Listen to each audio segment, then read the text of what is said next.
essa defesa técnica e também política para que o Brasil não sofresse a imposição de tarifas por parte dos Estados Unidos. O Procurador-Geral da República apontou uma retratação de Flávio Bolsonaro para evitar uma suposta ação de calúnia contra o presidente Lula. O sistema não para de perseguir quem defende o Brasil. O senador Flávio Bolsonaro acaba de sofrer mais uma ofensiva pesada do STF. Alexandre de Moraes deu um prazo de 10 dias para a Polícia Federal intimar Flávio a depor em um inquérito por suposta calúnia contra Lula. Agora, 12h15, em relação àquele caso em que o pré-candidato Flávio Bolsonaro é suspeito de cometer calúnia contra o presidente Lula, em que fazia associações entre Lula e Maduro, falava também que ele seria alvo de uma eventual delação assim que Maduro foi capturado pelos Estados Unidos, fazendo uma série de imputações não verdadeiras que são criminalmente enquadradas no crime de calúnia, na situação de calúnia. O ministro Alexandre de Moraes ouviu já a Polícia Federal e a PGR sobre isso.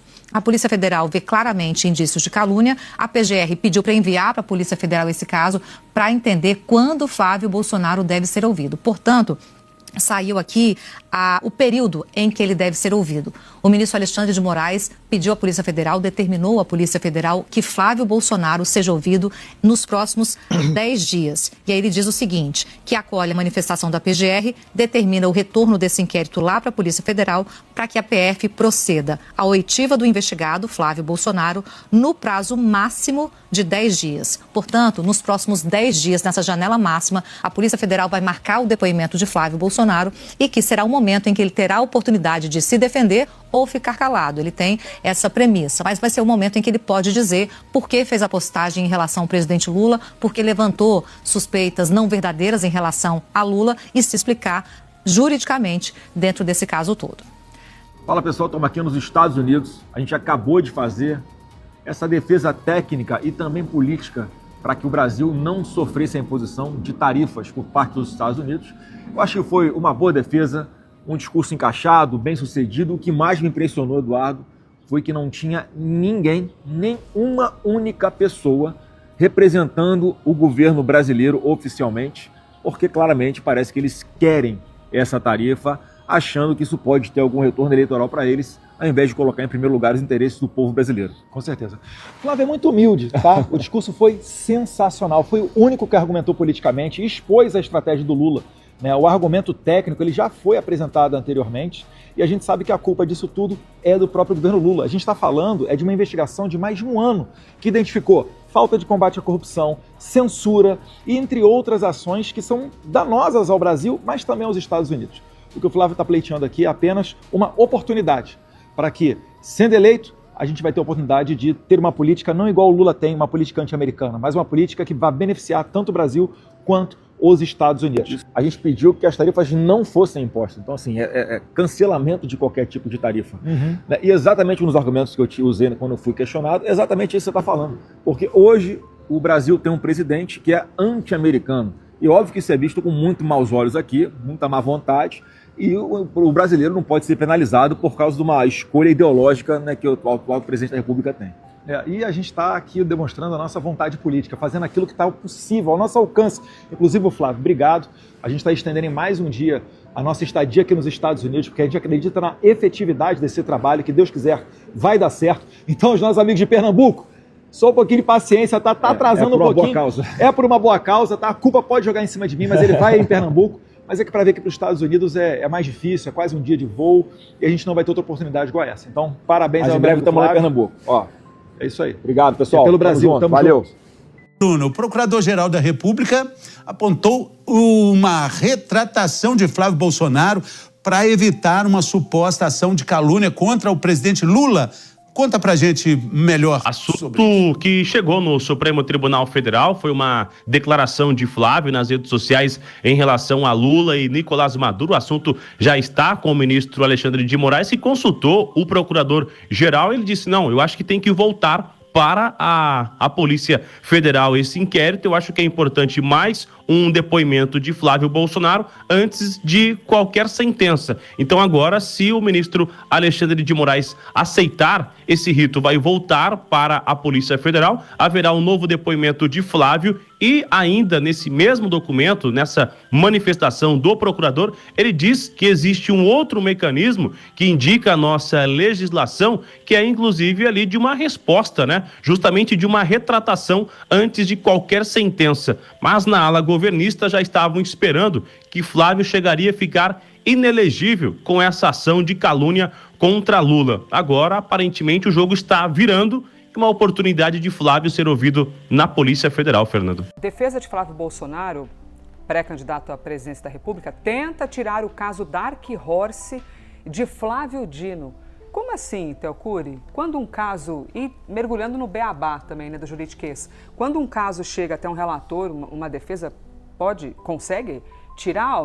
Meu caso está com o Teocuri, não gosto muito dele, eu quero que o caso vá para outra relatoria. Existe isso? Existe isso e existe a possibilidade também de tentar direcionar para determinado ministro. Foi o que aconteceu também nesse caso. O que acontece é, o Flávio Dino, ele é relator das emendas que dizem, das ações que dizem respeito às emendas parlamentares. Verdade. A gente tem até uma arte, se eu não me engano, a gente tem essa arte para mostrar quais que são os processos que tem com cada um. Perfeito. Aí é muito mais fácil a gente entender essa divisão toda. O caso Dark Horse no Supremo tem duas frentes hoje de apuração ou de pedido de apuração.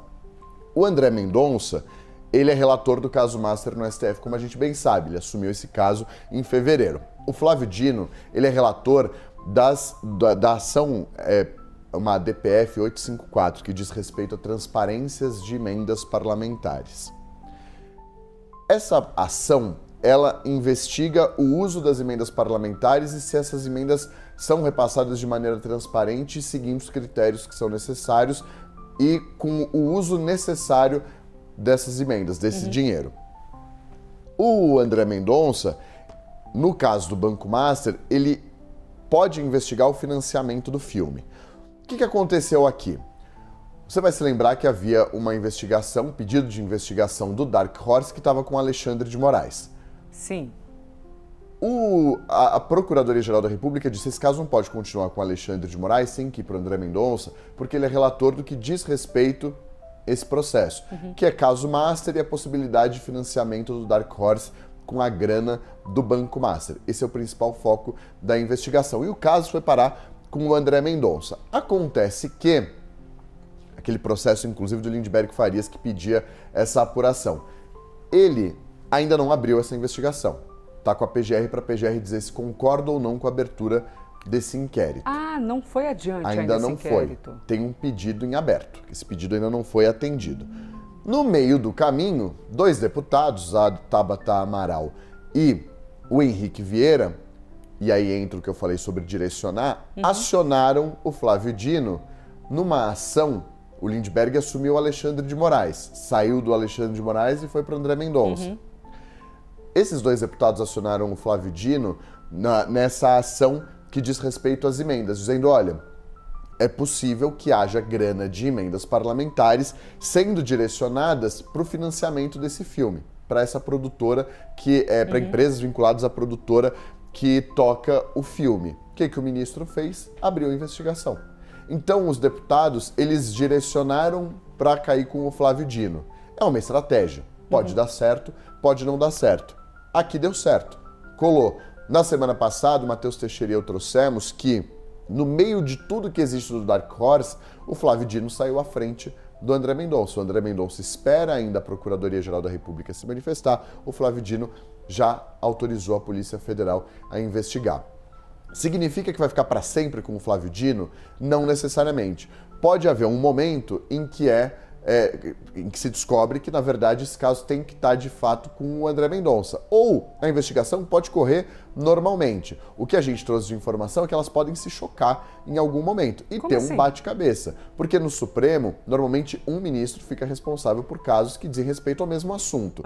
Mas, às vezes, existe mesmos personagens em investigações diferentes com objetos diferentes, por mais que sejam os mesmos personagens. Se o objeto da investigação, se o foco da investigação é outro, aí essas investigações podem correr no paralelo. Se for o mesmo, tem que ficar com o mesmo relator. No final das contas, a defesa do Flávio Bolsonaro acompanha a CNN, viu a gente dando informação e acionou o Supremo Tribunal Federal, dizendo: Fachin, diante disso daqui, esse caso precisa ficar com o André Mendonça, não pode ficar com o ministro Flávio Dino, porque casos semelhantes já foram parar com o André Mendonça.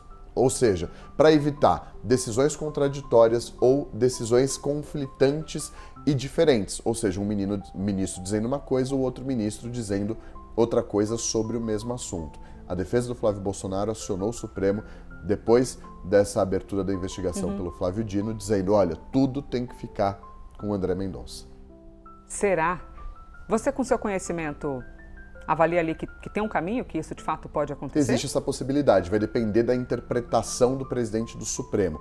Ele, na semana passada, ou há 2 semanas, ele já mandou essa investigação que estava com o Alexandre de Moraes para o André Mendonça, porque a área técnica do Supremo embasou essa decisão, dizendo: olha, a prevenção, que é um palavrão, mas que já tem processos semelhantes com o André Mendonça, então tem que continuar com ele por uma ordem cronológica. Se antes estava, deve continuar.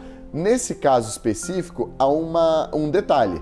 Um caso investiga a possibilidade de financiamento do Dark Horse, o outro, repasse de emendas parlamentares para empresas vinculadas à produtora do filme. É preciso entender se esse dinheiro de fato chegou à produtora e se de fato foi usado para o filme. Se isso for comprovado, pode ser que saia das mãos do Flávio Dino. Se não ficar, até não ficar comprovado, continua com o Flávio Dino.